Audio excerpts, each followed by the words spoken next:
Non mais comment on fait ça? J'ai jamais fait ça moi. Tu disais une intro? Non, je crois pas que c'était prévu. En France, les premières élections présidentielles ont eu lieu sous la Deuxième République en 1848, après la Révolution. La Révolution de 1848. En 1848, le peuple parisien se soulève contre l'ancien régime du fait entre autres de la misère qui sévit chez les classes populaires et de la répression. Cet élan révolutionnaire, qui s'est d'ailleurs propagé un peu partout en Europe avec plus ou moins de succès, a abouti en France à la destitution du souverain Louis-Philippe, à la proclamation de la Deuxième République, ainsi qu'à l'instauration du suffrage universel direct masculin. Le truc drôle, c'est qu'elles ont été remportées par Louis-Napoléon Bonaparte, le neveu de Napoléon Ier. Vous imaginez la tête de Lamartine, de Rollin et des autres révolutionnaires? Non mais les gars, ils ont dû être fous. Surtout que 3 ans après, Louis-Napoléon, en sentant qu'il allait peut-être pas être réélu, il a mené un coup d'état, et il a gagné. Bon, et en même temps, il en a profité pour dissoudre la Deuxième République, fonder le Second Empire, et se faire couronner empereur sous le nom de Napoléon III. Donc ça, c'était en 1852. Et après ça, on aurait pu se dire oui, non, la présidence, tout ça, c'est pas trop une bonne idée. La dernière fois qu'on a essayé, ça s'est pas très bien terminé. C'est une idée qui pue du cul, on l'arrête. Bah non, c'est pas ça qui se sont dit, pas du tout. C'est dommage, hein, mais non. Sauf que, et c'est là que je voulais en venir, il existe quand même une théorie de la séparation des pouvoirs que la Troisième République a essayé de mettre en place. C'est John Locke, un philosophe britannique du XVIIe siècle, qui a élaboré la première théorie de distribution des pouvoirs. Il distingue le pouvoir législatif du pouvoir exécutif et préconise de les confier à des groupes d'intérêts différents de telle manière à ce qu'ils se contrôlent les uns les autres.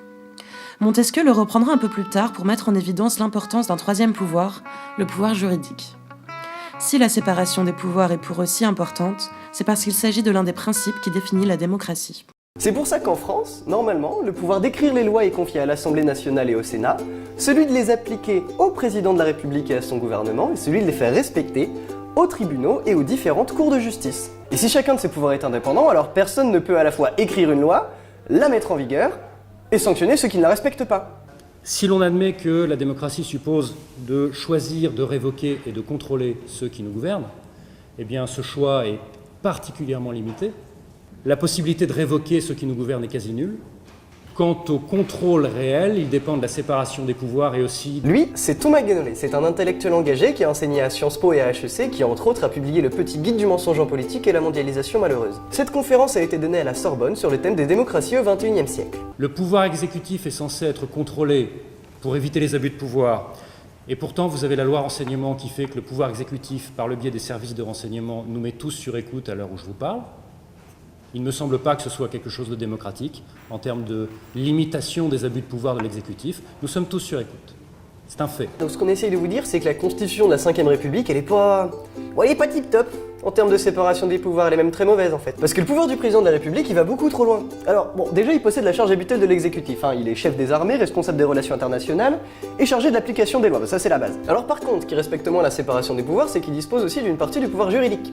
Par exemple, la police, qui est pourtant censée servir la justice, dépend du ministère de l'Intérieur, donc du gouvernement. Et puis, c'est également le président qui nomme les préfets et tous les procureurs de la République. Ça, c'est pas terrible. Le gouvernement a récemment inscrit l'état d'urgence dans la Constitution. Cet état d'urgence autorise les perquisitions à domicile 24 heures sur 24 et permet au ministre de l'Intérieur d'assigner n'importe qui à résidence sur un simple soupçon. D'après le rapport d'Amnesty International publié le 31 mai 2017, 155 manifestations ont été interdites en l'espace de 18 mois au nom de l'état d'urgence. Le judiciaire est censé être indépendant, en particulier du pouvoir exécutif. Eh bien moi je constate que le Conseil d'État dépend structurellement du pouvoir exécutif et que pendant ce temps-là, le juge judiciaire, magistrat du siège, magistrat du parquet, dépendent du pouvoir exécutif pour leur carrière. Et donc je ne vois pas en quoi la justice pourrait être un pouvoir indépendant. Bon, donc la justice, bof, c'est pas trop eux qui vont empêcher l'exécutif de faire n'importe quoi. Et il nous reste qui, là, du coup ?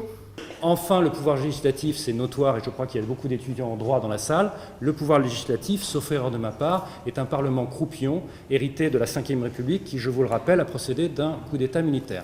Voilà, j'en reste là. Enfin, moi, ça c'est dit. Concernant l'indépendance du pouvoir législatif, je sais pas si vous le saviez, mais le président de la République a le pouvoir de dissoudre l'Assemblée nationale. Oui, c'est tout. S'il veut, le mec, il peut tuer le game.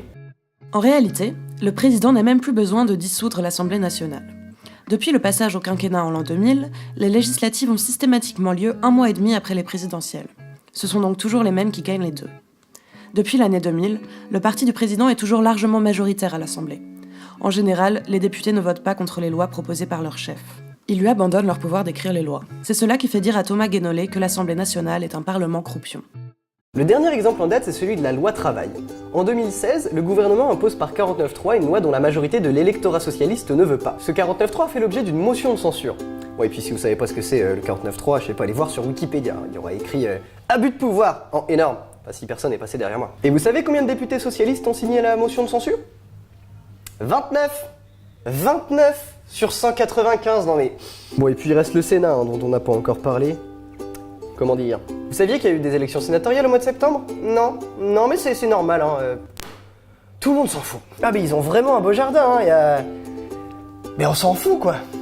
Le Sénat, comme l'Assemblée nationale, compose le Parlement qui est censé contrôler les politiques du gouvernement. Ils amendent et proposent des lois, et chaque sénateur réalise des missions d'information et fait partie de commissions d'enquête.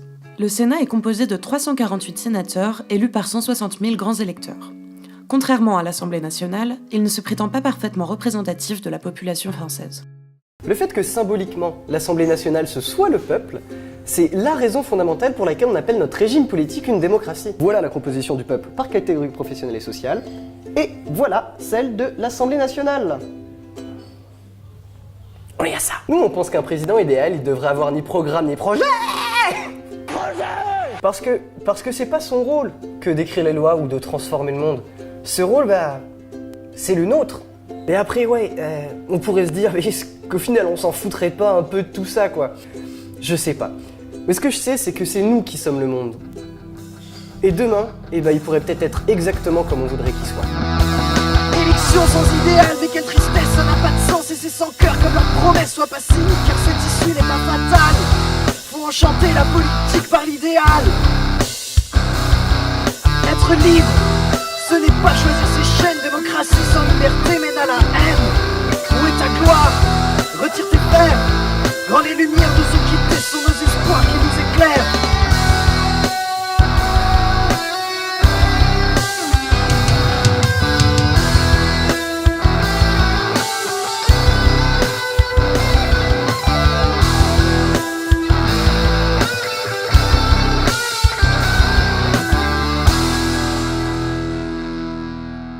Faut continuer les jeunes, c'est pour vous qu'on se bat, c'est pour vous!